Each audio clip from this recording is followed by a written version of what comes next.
Good afternoon, Suidlanders. How are you? I'm laughing because I'm looking at that blooming Suidlanders sign in the background there. And it looks skeef to me, and it probably looks skeef to you too. But I've got a waterpasser on top of the camera. I'm looking at it now. And that bubble is really precisely in the middle. Even by my sloppy standards. Or, yeah, by any standard. I don't know. Guys, I'm sorry that I've been absent for the past 2 weeks. On Thursday, the 22nd of December, I uploaded Mr. Miller's sermons onto my WhatsApp groups. And then I proceeded to record a video. And the computer told me that the hard drive was full. So I contacted Piero. Many of you know Piero, very famous Suidlanders leader of many years on the West Rand, and he was camping, and I had to wait until Wednesday for him to help me. That is to say, last week Wednesday. Today is Wednesday, the 4th of January. I should have pointed that out, hence the 2-week period. And he helped me on Wednesday, and then Thursday, Friday, I kind of struggled with this, huge excess, over a terabyte. One series of files, not all of them, came to 1.3 terabytes. And so I had to wade through, I could be exaggerating, but close to 2 terabytes, maybe 1.8 terabytes. And delete and sort out and what have you. And that took me until the day before yesterday. And yesterday and today I've been catching up on other things. Now that my computer is running seepglad again. So, what do we have to talk about? I think we have to do a 2022, the year that was. And I've started doing the research for it. I've got some nice research on my computer. And then we're going to do some forecasts for 2023. I want to do 2 separate bunches. And then there's a whole lot of other stuff to cover. I mean, really a pile. So we're going to be making lots and lots and lots of videos. Short ones, I think. And we'll see how those go. Mostly short ones. And today, I think we'll just talk very briefly about some forecasts made by somebody else. These are by Dmitry Medvedev. You will remember that Dmitry Medvedev was the president of Russia for some period in between Vladimir Putin. So, if I remember correctly, Vladimir Putin was president of Russia for the constitutionally mandated maximum period of 2 consecutive presidencies, being 8 years or so, from 1999 until, let's call it 2007. Can I count? Apparently not. In 2007, and then Dmitry Medvedev until 2011 or something like that. And then Vladimir Putin pulled a rabbit out of the hat and he said, I'm going to run for the presidency again, because the Constitution says that you may only be president for 2 consecutive terms. I was president for 2 consecutive terms. It doesn't say that I can't then be president for 2 more consecutive terms. I suppose it must have been 10 years, 2 5-year periods, 1999 to 2009, a 5-year period for Dmitry Medvedev, 2014. So Vladimir Putin, I suppose, is in power, or meant to be in power, or entitled to be in power now for the 2nd presidential term of his 2nd presidential terms. I don't know how else to say it. Anyway, so Dmitry Medvedev, in the meantime, when he wasn't president for that period in the middle, was the prime minister under Vladimir Putin. I think there might have been one guy before Medvedev. And Putin got rid of him, and Medvedev has been his loyal prime minister since. Except, a few years ago, he got the boot, and apparently was devastated. Famously, he cried, he wept, I should say, over it. But it appears as if in the back corridors of power, Dmitry Medvedev has not been absent at all, because he's re-emerged as a vital functionary in Vladimir Putin's ruling cabal, if you like, syndicate, I don't know. Because he was appointed some time back to be the deputy head of the Russian State Security Council. Now, that doesn't sound like such a prestigious position when you've been the president before. But when you're at war and you're the second top guy in the engine of the war, under the top man, so you're effectively running that engine, you know. I suppose it's a bit like having 2 or 3 pilots on a flight. You remember in the old days there would be a pilot and I don't know what they even call them, a navigator or an engineer, and then there would be another guy on the big planes. Now they're far more computerized, and I don't think it's ever more than 2 guys in the cockpit. Doesn't seem to be to me when I fly. And you're the middle guy. You're not the senior dude, you know. But when you've got the controls, you've got the controls. You're the man.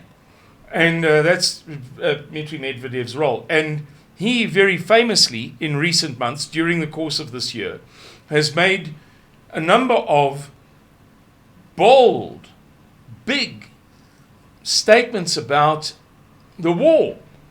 And some very deeply religious statements at that, of which people have taken very much notice. He initially said, in roughly the middle of the year, perhaps 3, 4, 5 months after Russia's invasion of eastern Ukraine, or the Donbass, if you prefer,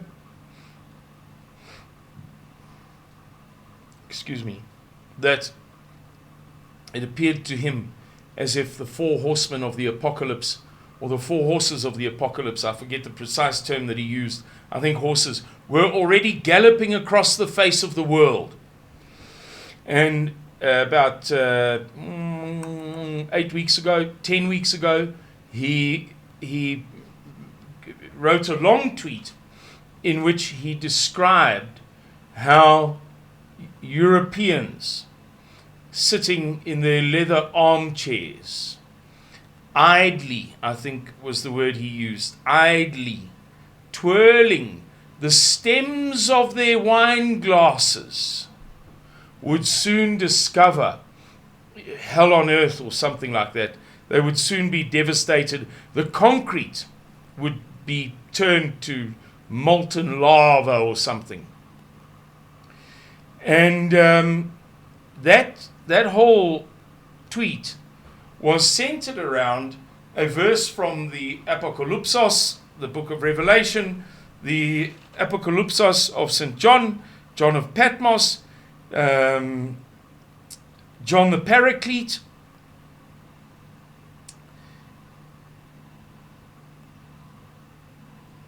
in which this biblical verse talks about the engines of war, how they appear, and how their number is 200 million.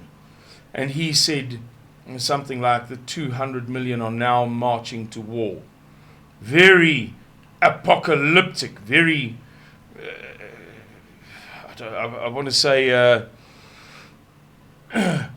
definitively terminal. Definitively terminal. You don't say things like that and mean something less. You know, if you want to talk in those words and you're a serious statesman, you had better mean all of those words. And he certainly seemed, I've read the tweet, translated, the full thing. It's long. Not tweet, I beg your pardon, telegram. And he certainly seemed to say it with gravitas, as if he meant what he said. And now, just a few days ago, obviously I've been absent for 2 weeks, as we discussed, not having made any videos.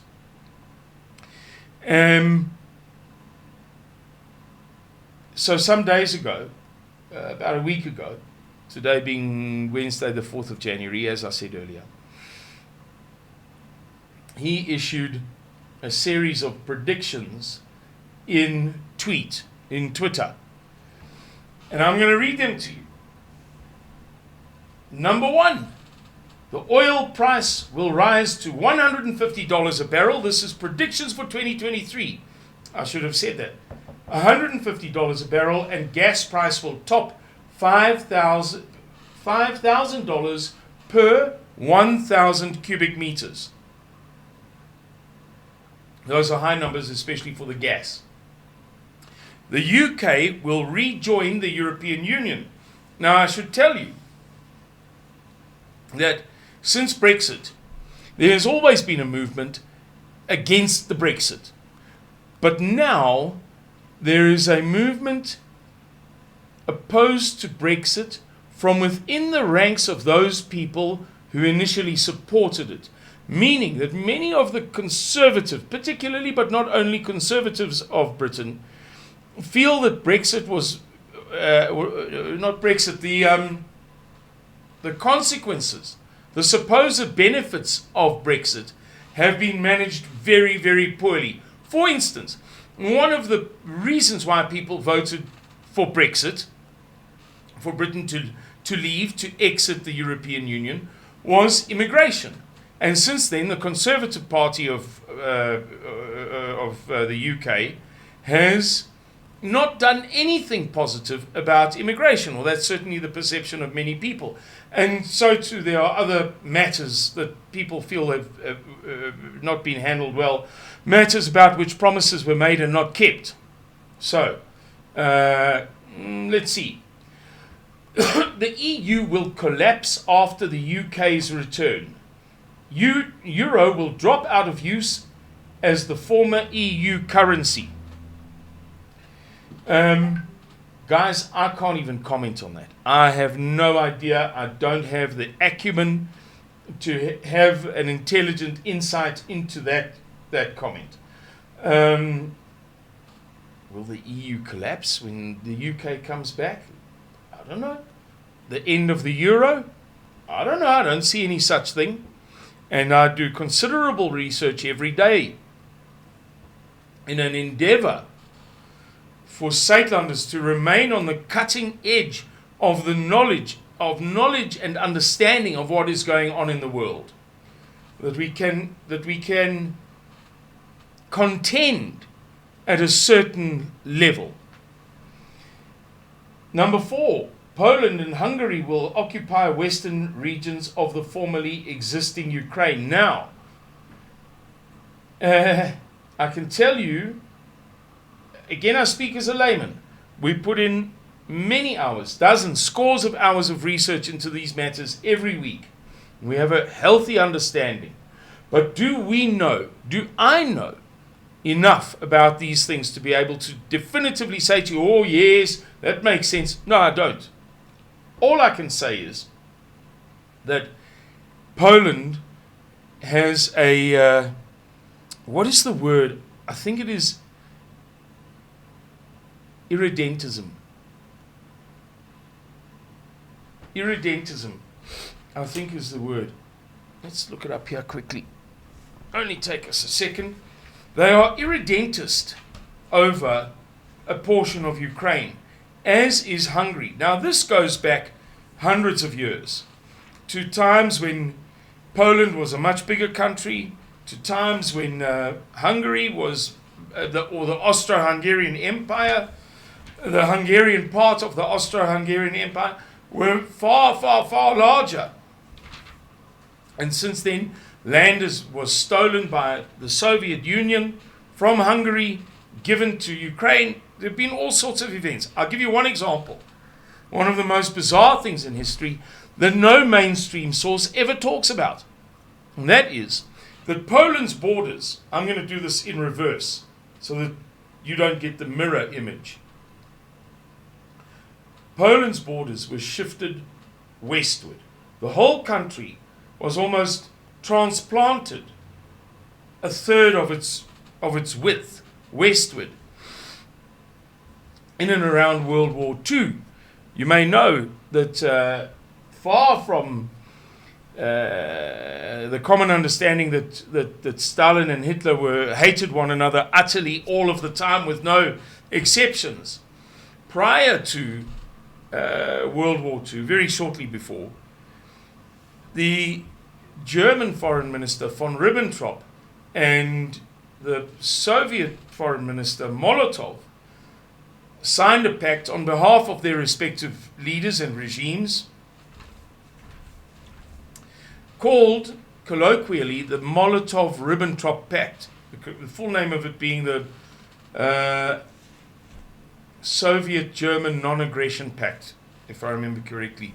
And that, in that pact, they agreed that Hitler would invade Poland, which he did on the 1st of September 1939, and that the Russians, or the Soviets, would go in 17 days later, and that they'd divide up the country 49%, 51% respectively, which they duly did. So you could say that but for 17 days,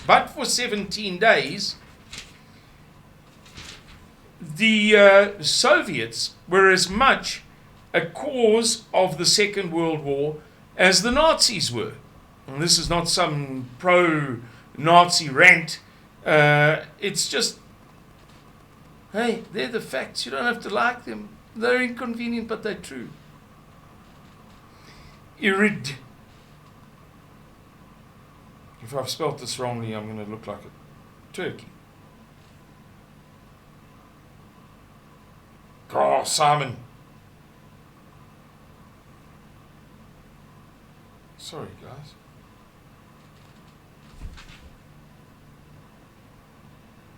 It's not that I spelt it wrongly, it's that I don't know how to use a dictionary.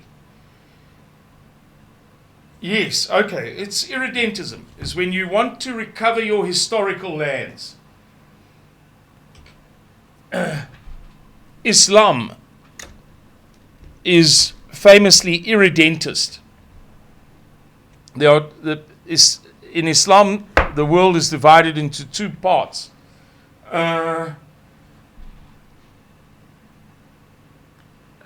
Sure, but I've forgotten the correct names. But it's the parts that are occupied by Islam, dominated by Islam, controlled by Islam, and the parts that are not. And in some cases, like in some areas like Spain, where Islam did once have control and domination, the Muslims believe that shall always be part of Islam, and there is an absolute imperative upon Islam to recover those lands, that they can never be Christian under any circumstances whatsoever. And Spain, as a Christian country in strict Muslim tradition, is not meant to exist. It's not entitled to exist. It's a blasphemous entity. And the Poland and Hungary have claims, irredentist claims going back hundreds of years to portions of Ukraine. And so Dmitry Medvedev is saying, effectively, this doesn't apply quite so much to the Hungarians, that Poland has been a wonderful NATO member, and it's doing all the right things, and it's sending equipment to Ukraine, and it's being loyal to the party line of the West, the party line of the EU, of NATO, of the mainstream Western narrative, but that secretly, actually, it can't wait to betray Ukraine and to recover its historical lands from the time when Poland was a far larger country many years ago. And I was telling you the story about Poland's borders. So, come the end of World War II, what do? They give the Soviets a whole portion of what it stole from Poland. Now, you can keep that. It's okay. You stole, but it's okay. That's now Russia. Soviet Russia. But Germany must give Poland a whole portion of its land. So if you imagine Poland down the middle there, you've got Russia on the one side, Germany on the other. They each take half. There's no more Poland. Come the end of the war, the Allied powers say, right, now, Germany must give up all it took of Poland, and Poland may have a whole chunk of Germany. But the Soviets can keep a whole chunk of Poland. And that's just a very interesting piece of history that nobody ever talks about when it comes to the World War II. It's a bit like, I've known this for years, but I've never ever seen anybody else talk about what I'm about to describe to you. And I've mentioned it once or twice in speeches and interviews, very tactfully, afraid that I'm going to get my head chopped off. But the other day I saw a formidable intellectual, a very, very, very capable man, give a talk on the World War II and various related things. And he mentioned in passing, he wasn't trying to make some kind of wild right-wing assertion. In fact, he's a scholar. He's a full professor with a PhD. So he's a doctor professor. And he mentioned in passing the numbers of dead from various factors in World War II. And they're completely different to the mainstream narrative. And I knew that because years ago, I came across the figures, the originals, Red Cross verified reports. Verified, 1,000 times over verified. Highly academic, scholarly reports. All of the original research done by the Red Cross that indicate completely different numbers that we're not really supposed to talk about there. What next? Here we go. Suidlanders.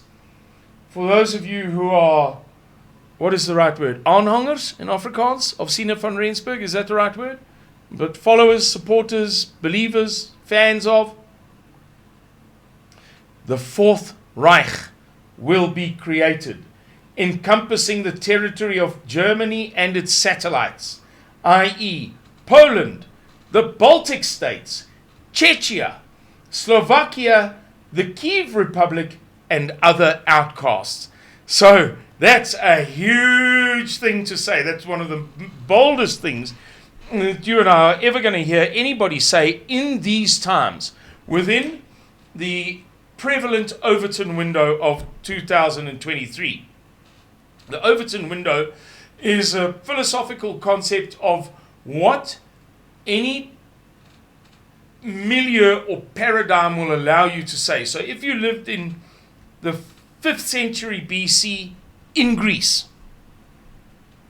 you could do certain things, you could say certain things, you could believe certain things, and others you couldn't. If you lived in 1834 in Great Britain, you could do and believe in certain things. Others you could not. And we know this as white South Africans, as conservative Christian white South Africans. We have very strong feelings about some of the beliefs and the values of the people around us, which is not to say that we are necessarily always right, because our values very often do not accord with the original core Christian values of our forefathers. But, generally speaking, we believe that the way we see things, well, our Overton window is the Pashasha Overton window. And, of course, this is just an unbelievable thing to say. I mean, it's beyond imagination. Who else talks like this? Nobody does. Nobody's allowed to. It's anathema.